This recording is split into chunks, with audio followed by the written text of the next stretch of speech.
Welcome to the Win, Make, Give podcast, season 2, where we talk about winners, losers, winning, losing, and all the things related. As always, I'm joined here with Chad Himes and Bob Stewart. Today, we have a little bit of a controversial subject. I know it seems awkward, but one person here is not a fan of this subject, and two of us are extreme fans. Maybe you'll figure out who's who as we go through today's story. It was 1857. This young man was born on a farm, and really he had to work to help the family. He had no formal schooling past grade 4. And at a really early age of 14, he became an apprentice to a particular trade, a confectioner, which is what, Chad? A candy maker, Ben. A candy maker. That's incredible. Well, this gentleman, first business was a candy shop. I feel like we should insert some rap music or something. I'm going to take you to the... I don't rap. That's 50 Cent? Is that who you're... If you two say so. I was thinking Willy Wonka Candy music shop needed is to 50 show Cent, up. yeah. Candy shop. Cool. I'm going to take you to the candy shop. Something like that? Yeah. Okay, anyway. Started his first business in Philadelphia, a candy shop. Yep. However, after 6 years, he failed. In our words, he actually lost. After that, he did another apprenticeship with a confectioner in Denver, and he learned how to make, Chad, is this caramel? What is the right way to say this word? Oh, I call them caramels. I call them caramel. Like, I would say it's caramel flavored. I don't know. Caramel is, I think, the pronunciation. If you're I not like a redneck. caramel. Sure. I like caramel. He learned how to make caramels. And after a while, left that apprenticeship and started his second business in New York, a caramel shop. Yep. And that also sucked. Yes, In fact, this gentleman, whose first name was Milton. said, I failed. It was a bad beginning. I supposed I never would have done anything if I hadn't kept coming back. So just because he failed at his two first businesses, Yep. right? Imagine if this gentleman never would have came back and done his next major business. No, you don't understand what the world would be like today if he didn't. No, because that Way business better. led to another business. Sorry. But if this gentleman wouldn't have done that, I'd look more like Chad. I'd be lean, mean with a metabolism, because I do love the candy shop. This gentleman experienced 13 years of failure before finally starting something that was successful. He called his very first successful business, Chad, the... Lancaster Caramel Company. Bob, what did he call his very first business? The Lancaster Caramel Company. Whichever one of those two that you prefer, started in 1883. See, this person, let's just give him a name. Well, Chad. Milton. We've said his name's Milton. Well, let's give him a full name. You want to give his full name already? All No, right. let's not give his full name. Let's hold off a little bit. But they probably read it in the title of the podcast, so I don't even know why we're doing this. Anyway, this gentleman understood that caramels sold best in bulk. That selling one at a time was going to be more difficult than simply selling packs of 10. This actually led him to become a leader and opened the door for him to be selling large shipments overseas to places like Britain, Yeah, thousands. to England, Europe, Britain, Absolutely. all over. By early 1890, he had 2 separate plants, and he employed over how many employees? 1,300 people to make caramels. In how many years, Bob, did it take him to go from 0, starting a brand new business, to having 1,300 employees?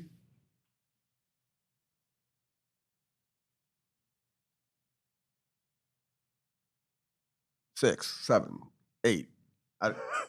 Seven. 7 years, Bob. Sorry, I thought. Okay, hold on. Will you keep this in, by the way, Dave? We all have hold our on, you keep this in here. You don't have to cut this. What Wait, you guys saying 7, like that's how long it took him for that business. But the question was, how long did it take him from the start? And so I was going back trying to do the math. Like, when did this guy start and his very first business to the point where he got to a successful 1,300 person employee? And by the way, if you do keep this in here, Dave, I'll let everybody know that as I was trying to dig the answer up in my computer screen, all you assholes were putting your fingers up at me trying to give me the number. And I finally look up and you guys all have 7s out there. And I'm like, oh, it's the answer is 7, I guess. But anyways. The correct answer would have been 7. 7. In 7 years, he went from nothing, from failing for 13 years straight, to now employing over 1,300 individuals. He was winning, so to speak, at his first company.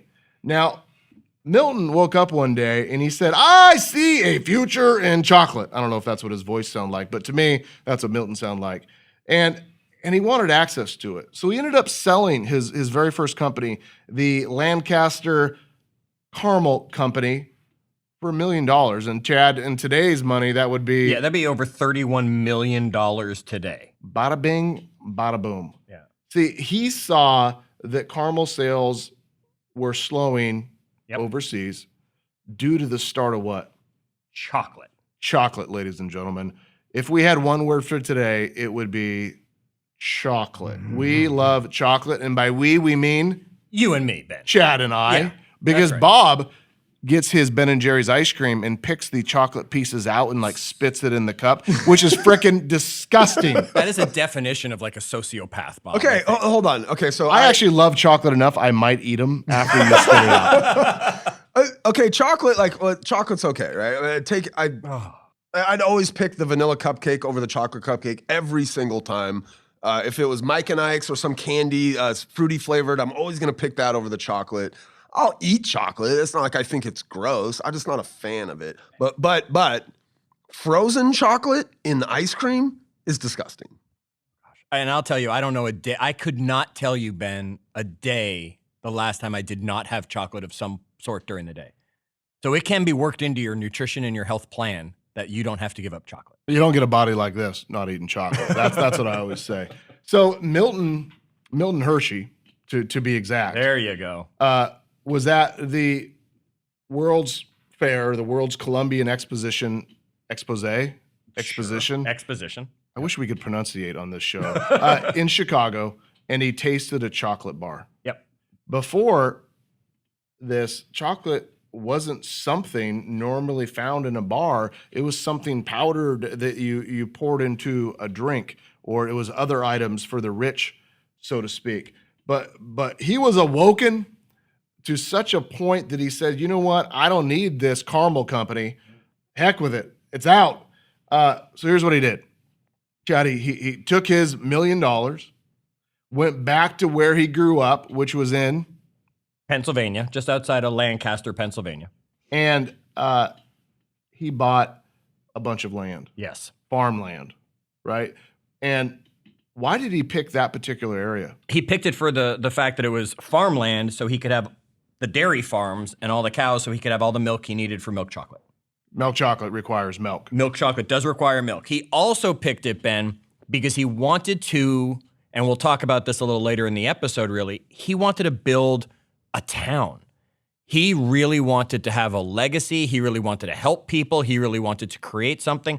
So he built a town, and many people that are listening to this episode may have visited Hershey, Pennsylvania. I know I have. I have. Yep. I have. Bob probably hasn't because Bob. No, why would I hates go there? That chocolate. Because it's sounds got like a horrible theme vacation. park. It's got everything that's going I'm sure on. they're We'll trying to talk more stuff about chocolate in your face left and right. Get out of here. For a guy that goes to Disneyland like 14 times a year, you'd think that he would actually appreciate this. I mean, I'll tell you what I don't get at Disneyland, chocolate. Dave, go ahead and just mute Bob for the rest of today's show, please. In 1900, Yes. Hershey created the... Hershey bar. Oh, ladies and gentlemen, the Hershey bar. In 1907, ladies, he generated something a little bit more romantic. He generated and created the... Hershey's Kiss. With the tongue la la lingua. The Hershey's Kiss in 1907, and in 1908, Bob, he added Almonds. all. I can get down with that. I do like chocolate with He almonds. probably spit the chocolate out and stuck on the He almonds. just ate the almonds. Anyway, it was massively successful. In Yes. fact, Hershey was known to say something that really resonates with us regarding why he never advertised. Yeah. He said, give them quality. That's the best kind of advertising in the world. He actually didn't think that advertising was needed because if you built a quality product, it would actually do the hard work for you. Yes. Now, I don't know if you'd call this luck or fortune or timing, but we found that success has a lot to do with timing. And Milton experienced a windfall of success with World War II coming around. And why is that, Chad? Due to connections that he had and being the chocolate producer that he was, the military, the government actually came to him and asked for special chocolate bars. They were called the Ration D bar. And then later they added the tropical chocolate bar. Which I read, they had some specifications. Yes. Like some things that had to happen in the bar, like start with the number of calories. Okay, it had to be at least 600 calories per bar so that it could be a meal replacement for the soldiers. Yeah, because they needed to have it with them. Yep. At some point, they needed calories to keep on fighting. Additionally, it couldn't melt. Why is that? It had to be able to survive temperatures up to 90 degrees because that's what the soldiers were having to deal with. And just think about eating a chocolate bar in the middle of summer and how quickly it's all over your fingers because it melted. Yeah, maybe France in the summer or the South Pacific in World War II, Right. where it's humid and hot. So they didn't want the chocolate to melt all over. I don't know if you guys have ever left a chocolate bar or Hershey's Kiss in your pocket and you reach in there, you're like, gross. But additionally, they had some conditions around flavor. Yeah, this was the most fascinating thing, Ben. They had to make the chocolate bar unpleasant enough that the troops actually would like them as a remembrance of home, but would not end up craving them because they tasted too good. It's probably the bar that Bob had, which is why he doesn't like chocolate. Could be. Because for the rest of us, that doesn't even seem I fathomable. actually have a story. A lady made when I was in kindergarten, made there's some kind of chocolate that is like flavorless or something. And I don't know. It scarred me for life. Like, brought it into my class, tried to pass it off as chocolate chip cookies, but it was something. It was something that the soldiers, the American soldiers, gave away as they were freeing people during the war. They would give this to kids or families as they would come through areas. Hershey's bar was a symbol of freedom through World War II. I guess the tropical bar was like the better of the two. It tasted a little bit better. I imagine they added some fruit in there or something. Is that Don't something know like what that? they added to it, but they were allowed to make the tropical bar taste a little better. And also it had to survive the humidity that came with the tropic weather. Well, the important thing is over World War II, over 3 billion chocolate bars were produced and distributed. At the start of the war, a Hershey's plant, could produce 100,000 bars a day. And by the end of the war, they were doing 24 million bars a week. Yeah. Pretty fascinating, huh? It is. And the government gave them so many different awards that they earned for what they did to help keep the soldiers in good spirits during the war. Apparently, at that same 1893 World Columbian Expose in Chicago, Milton witnessed a rolling machinery made, ironically enough, in Germany. Yep. That helped him realize that these sort of things, food, could be produced like Henry Ford Yep. was going to make The conveyor belt. the automobile, right? In fact, with the introduction of this equipment, he was able to produce over 114 different types of chocolates, candies. Pretty fascinating that during this industrial era, there was these different industries that were all finding ways to modernize and create assembly lines for everything from cars to radios to chocolates. Weapons and all the way down to Weapons, chocolates. Yep. All of it, for this- sure. And that technology is what allows, in the 1900s, early 1900s, for these massive companies to come about, right? Because previous to Milton, chocolate had been being made by small confectioners, Absolutely. locally in your own little town or whatever. And he apprenticed with a bunch of them all over the United States. And he was the first one to take candy and make it commercially viable on a scale. In the United States. Yeah. Absolutely, yes. I think if you're gonna compete and you're gonna go out there and build a business where you have no competition, right? Absolutely. And Milton really did that. In fact, his first sort of competitor was Mars Candy, but they didn't end up actually being competitors for quite a while because of why? Hershey supplied the chocolate to Mars Candy. So the Milky Way, which was the first candy bar that Mars made, was actually made with Hershey's chocolate. Interesting. Which allowed Milton to what? Always stay ahead. He supplied his number 2 with their supply. They were his number 1 client, and he would always be number 1 because he was supplying them and making his own product at the same time. We've talked about this before, Ben. Think about the lumber mills when they figured out that sawdust was actually a product to make. Here, Hershey's was saying, well, I'm already making this chocolate. I can easily make more and sell it to you as well. So he was selling his leftover chocolate to his number 1 competitor. He kind of looked at competition one way is to cooperate with competition, Yep. and you can both have massive success. It wasn't until the gentleman he had running Hershey, William Murray, Yep. had a son who connected with the son of the founder of the Mars Candy Company. Yep. Right? And they created a new product in 1940. What was that? But I was going to ask Bob if he could figure out. So the founder of Mars, came together with the son, whose name is Bruce Murray, and the two of them created a candy together. Want to take a guess at what they might have called it? I actually know this because I have a huge bag at my house that have my face on them. M&Ms. There you you can go. have them custom done these days. So my wife had some done for my 40th birthday. I didn't eat them though. They're Of still in course the not, bag. because they're chocolate. in my- Does your wife not even know you? Bring him to the office. Chad and I will pound Yeah, those things. that bag Heck won't make it Those through are a special recording for my session. boys when they do something really good. They get to eat Dad's face. And Ben, we're here talking about Milton and what he had done. It's just a fascinating side story, though, that Forrest Mars actually played a game by bringing Bruce Murray in, who was William's son, the CEO at the time of Hershey's. He did this so that Hershey's would continue supplying them the chocolate because shortages were coming up. And they could see that coming, and he wanted to make sure his company still got chocolate supply. And as soon as everything turned around, Forrest showed his true colors, bought out Bruce, stopped using Hershey's for his chocolate supply, and then the Mars company became the number 1 competition truly to Hershey's. Now, Milton believed in optimism. What'd he say? One must have a reasonable optimism. It is the force that makes the world go.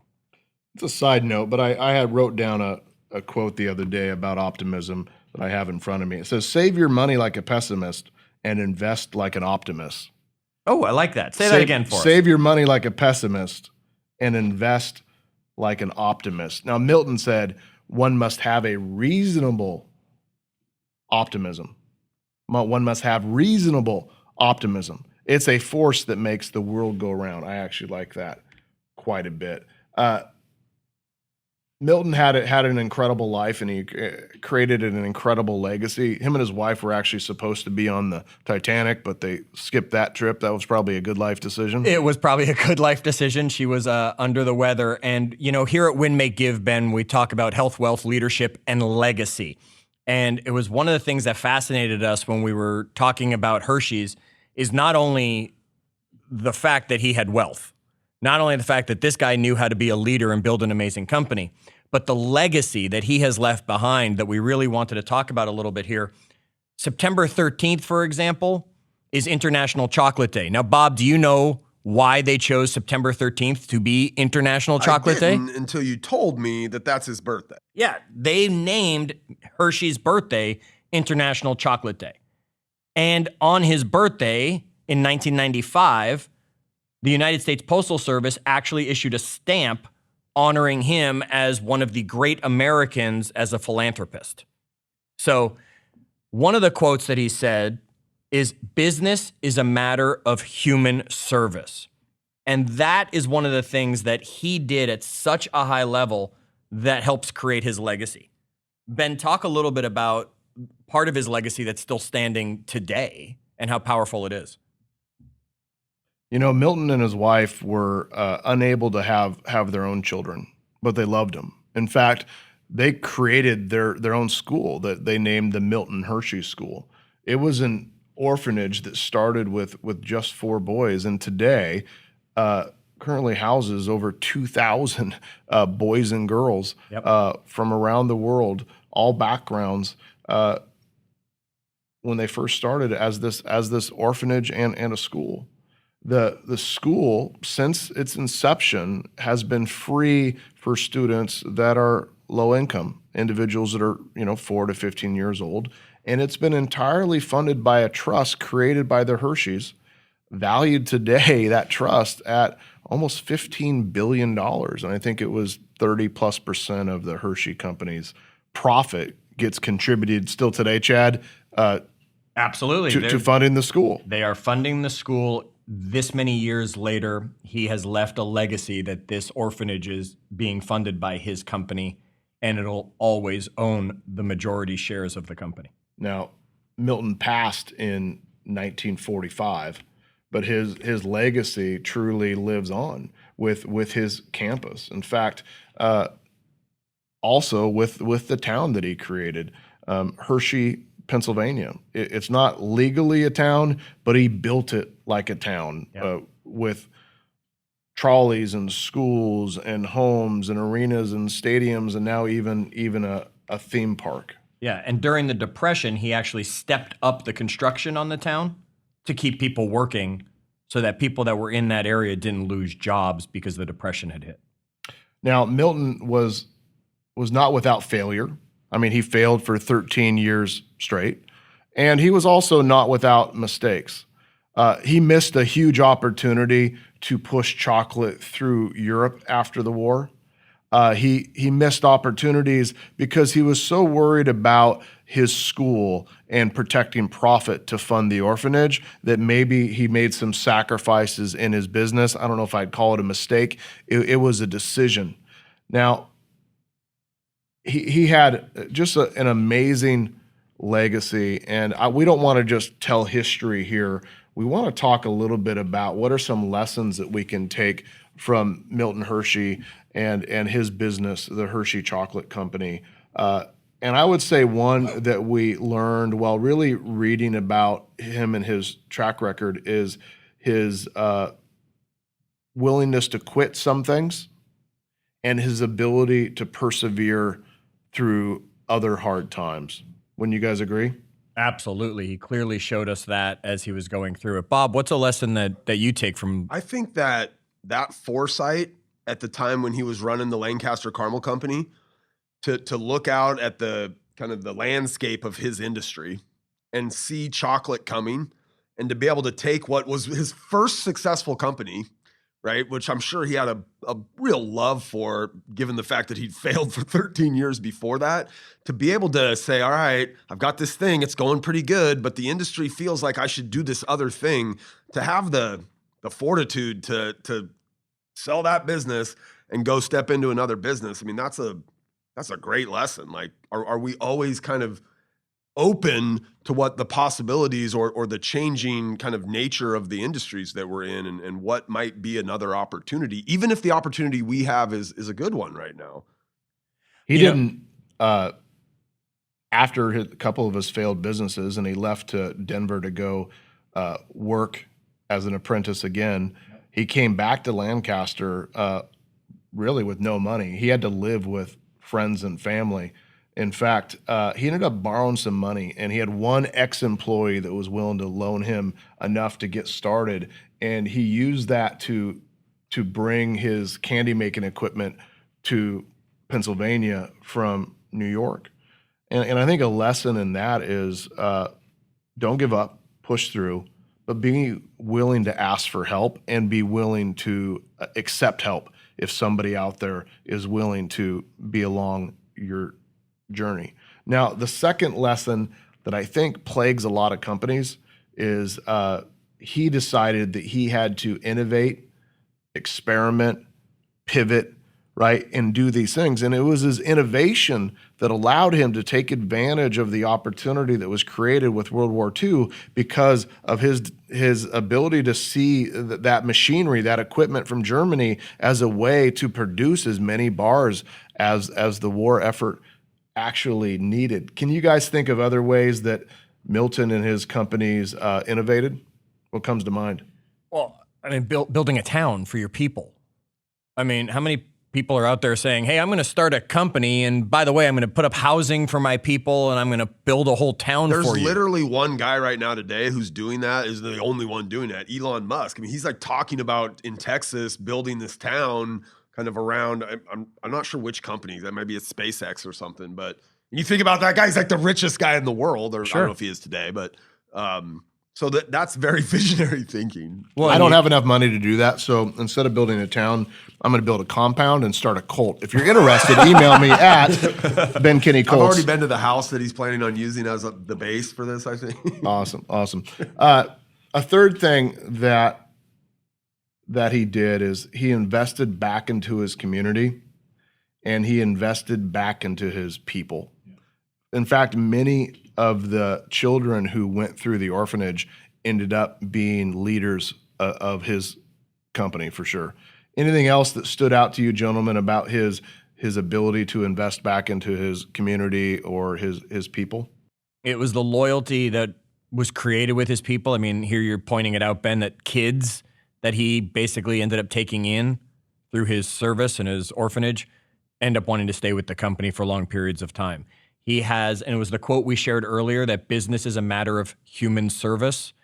I think he really, really lives that example of making sure it's not just about business and the bottom line. It's about business and the people the business is impacting in one way or another. You know, during the stock market crash of 1929 and the Great Depression, he worked hard to ensure that he didn't have to lay anybody off, that he didn't eliminate jobs. In fact, I read an article that here's the story. I'll just read it to you guys. It says that during the construction of his town, particularly the hotel, he was watching the steam shovel, which I imagine is like a heavy machinery equipment that moves dirt around, right, in operation when a foreman said, hey, this can do the job of 40 workers. And Milton immediately responded, get rid of the shovel and hire 40 people. Like, what a commitment to creating jobs and taking care of the people in the community. And when you own a business, that really is what you're doing, is you're creating opportunities and creating jobs. Now, another lesson is that quality is the most important form of advertising, or quality is your brand, quality is your marketing. And he never once wanted to sacrifice quality for profit or for competition. It was one of the most important things to him. And I think there's lessons that we can all take from that. Now, I would just end with the last lesson, which is use failures to fuel your success. Mm-hmm. That your failures don't define you. How you respond to them is actually what defines you. Yes. Now, as we wrap up today's episode, I hope that we can learn a little bit from history and from studying these other businesses and these other leaders from all industries, and give thanks to the people in our past that have helped lay the foundation for what we have today and what we're going to build tomorrow. I would like to say special thanks to my friend Matt Fedek, who's a business partner of mine and a great man. And he took me to the Hershey's chocolate factory and to that town many, many years ago. So Matt, if you're listening, and if you're not listening, somebody text him and say, Ben talked about him. Thanks for taking me to Lancaster, Pennsylvania for an ice cream cone and to see the Hershey's chocolate factory. How do we end these, Chad? Well, we challenge each of you to come into our Facebook group, facebook.com/group/win-make-give, and tell us your favorite candy bar. Come join the conversation when we post about this episode, and let's see what your favorite candy bar is. Until our next episode, remember, do good.